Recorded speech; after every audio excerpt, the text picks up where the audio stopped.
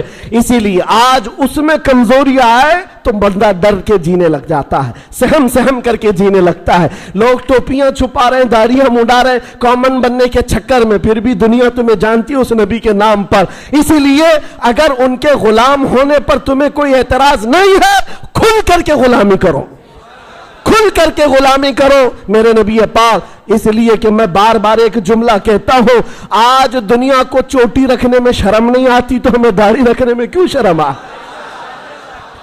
کیوں شرم آئے؟ ارے لوگ ننگے گھومنے پر فخر کر رہے ہیں، ہم نبی کی سنتوں پر فخر کریں، حضور پاک کی سنتوں پر فخر کریں۔ بس میرا یہ جملہ ہے، آج اس بات کو سمجھ کر کے چلو، قوت عشق سے ہر پست کو بالا کر دو، دہر میں نام محمد سے اجالا کر دو، کی محمد سے وفا تو نے تو ہم تیرے ہیں، یہ جہاں چیز ہے کیا لاح قلم تیرے ہیں۔ وآخر دعوانا الحمدللہ رب العالمین۔